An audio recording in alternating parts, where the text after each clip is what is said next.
exciting night there at the club, I hear. Now, what am I missing? Oh, there's a bit of storm damage. Oh, yeah, sorry. Is Jeremy Howe going to play? Well, he's ticked off training then, so we'll see how he pulls up. But he's raring to go. He's been keen for a number of weeks now to get out there, so we'd be rapt to get him back. So so far so good. He trained today really well, and we're looking forward to obviously getting a guy of his calibre back. He's really important to our group. How many of Mayne, Thomas and Hoskin-Elliot will we see after they missed the one last week? Yeah, well, in the end, they all those boys got through, so they're putting their hands up for selection, which is great news. To have, obviously, our depth's been tested at times this year, and we've been lucky enough to blood a lot of kids through the system, which is really good for the club. But yeah, those boys get the chance. Hopefully today, you know, again they've got through. So Thomas, obviously with his concussion, got through fine, and he should be okay. Just waiting on Hoskin-Elliot and Mayne just to pull up okay after training and see how that fits with selection. Hey Rob, with obviously Pendle's out, means you've got to have someone step into that captaincy role. Obviously, Taylor Adams is probably the one that jumps out, just confirming that he will be the one to take the C next to his name. Is that right? Well, we've got three vice captains, so we think we'll share that role amongst those three vice captains. So Sidebottom, Adams, and Howe, our three vice captains. So we'll share those duties, but still Sidebottom will be our captain this week. Okay, fair enough. In terms of the captaincy as a whole, I mean, how would you see potentially moving forward? Do you think someone is ready, potentially someone like a Taylor Adams will be ready to take on that role as of next year moving forward, and Pendle's to maybe take some less responsibility? Obviously, he's been in the role for so long. Oh, well, they're bigger decisions to be made down the track. Obviously, Pendlebury's been as good a captain as I've seen, so that's a great starting point. Very lucky to have a guy like that to be able to even mentor these guys. Adams is ready to go, I think. So is Sidebottom, who's been obviously here for a long time, and Jeremy Howe he's a real spiritual guy of this group. So he's also puts his hand up straight away. So if that's the way it went, those three boys are all equally ready to go.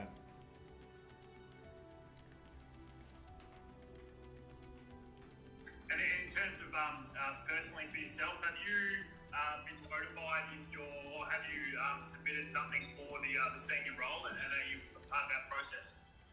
Well, I'm just doing my job as was instructed that I do for the 9 games that I was appointed coach. So I have ongoing conversations with Graham Wright around that situation. So at the moment, I'm just doing my job, and in the end, as we get closer to the end of the year, those conversations will take place and see what happens. And I'm just doing it to the best of my ability right now, and really enjoying it, and just obviously like to get a few more wins on the board and get us playing absolutely good footy for the last 4 games. So as far as you're concerned, I mean, you're still in the race for potentially a senior role if you wanted it? I just haven't even gone there, to be honest. I'm just, as I said, I've been really happy with the communication around all this so far. So yeah, I understand there's there's a bit of urgency around it, but from my point of view, the information that I get will come at the right time for me, and we'll have those conversations at the right time.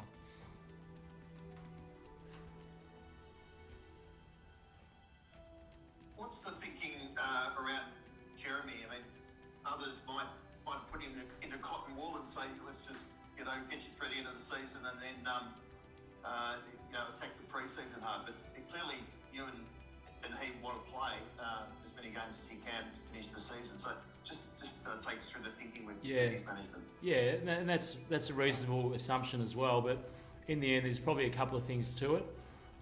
From his point of view, he really is a great leader, as I said before. So he wants to get back and help this group for a start. So with 4 games to go, he feels he can really help that. And I think for his own peace of mind and going forward into next year, he wants just to get some games under his belt for his own confidence in his body and to get those away for him personally. So I think that's well and reasonable as well. And on the back end of that, as I said before, he's been ready to go for 3 weeks now, like he would say. He's been banging the door down pretty much for the last couple to try and get in. So he's ready and raring to go. And in the end, I think it's just good. It'll be good peace of mind for him going into next year. A guy that's played very little footy over the last 2 years, and previous to that, hardly missed any. So I think that'd be good for his next year and his preparation for next year. Your job's very much, or your brief's very much to play the kids and get development, and that's brilliant. You're pretty keen not to win the wooden spoon. Obviously, you haven't got your first pick. It wouldn't be great to basically hand the first pick to GWS. Is that any of your thinking at all? I mean, we're trying to win games. There's no doubt about that. And I'm, as much as it's great to. We've been playing a lot of young guys, which is fantastic for those guys. We've had some injuries in the last 4 weeks. Clearly, we want to win some games coming in, definitely, and I think we're playing some footy to be able to do that. We need to tighten up in a few areas. I think that's definitely on the agenda. We want to win some games coming in and play some really good footy, and that hasn't changed. So of course we don't want to finish down there, and that's obvious, and we want to get those wins if we can. And I suppose the pick itself, the fact that you've moved on, is pretty immaterial, but it's almost quirky, I suppose, isn't it? Sorry, say again. Oh, the fact that that pick is not yours as well. I mean, I think the Pies fans will be thinking, God, but the last thing we want to do is hand over another one pick. That's we've already traded away. Yeah, no. Well, in the end, like we're just doing our best to win games. That's what we're here to do. That stuff is not even entering into our heads. Rob, you've already blooded a lot of debutants this year. Is Reece McInnes the chance to come in the next couple of weeks? Well, he's definitely he's played 2 games, I think, back from injury.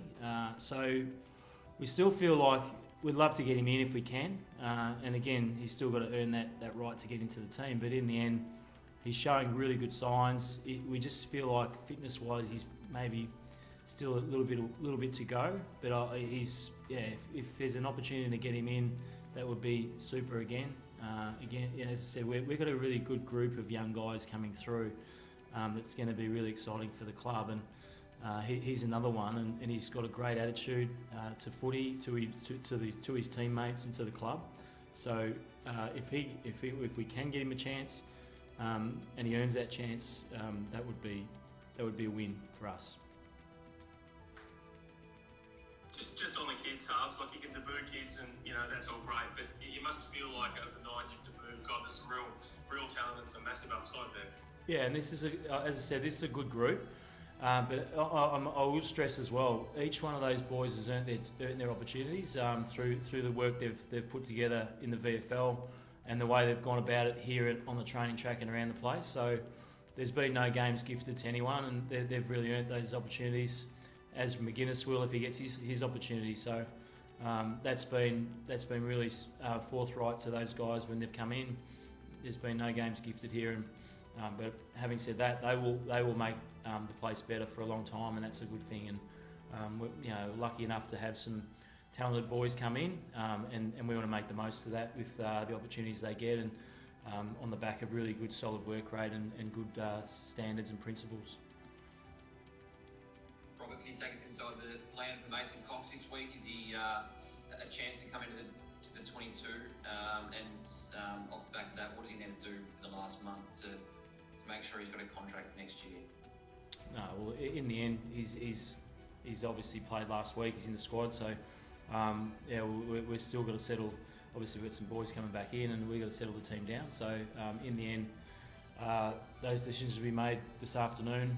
In the end, for Mason, his feedback's always been really clear, and he's obviously his contest and aerial stuff is really what we're after for him, and he's continued to work on that. And when he does bring that, it makes us better. I've said that a few times. So, and that's always a challenge for every tall player in the competition.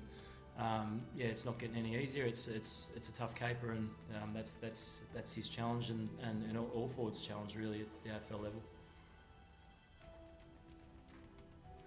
Is the writing on the wall for Mason in the next few weeks, do you think? I mean, you've got so many tall guys there and they've come in and shown what they can do. Is he potentially, is he going to get squeezed out, do you think? No, there's no writing on the wall. It's just what will be will be. I think in the end, you earn your right or you don't, and that's the way it is. And no, it's absolutely not. He's, as I said, he makes us when he plays at his best, he makes us better, and that's we've always said that. So no, not at all. In the end, go whatever happens, just put your hand up, play your role, and you get a chance.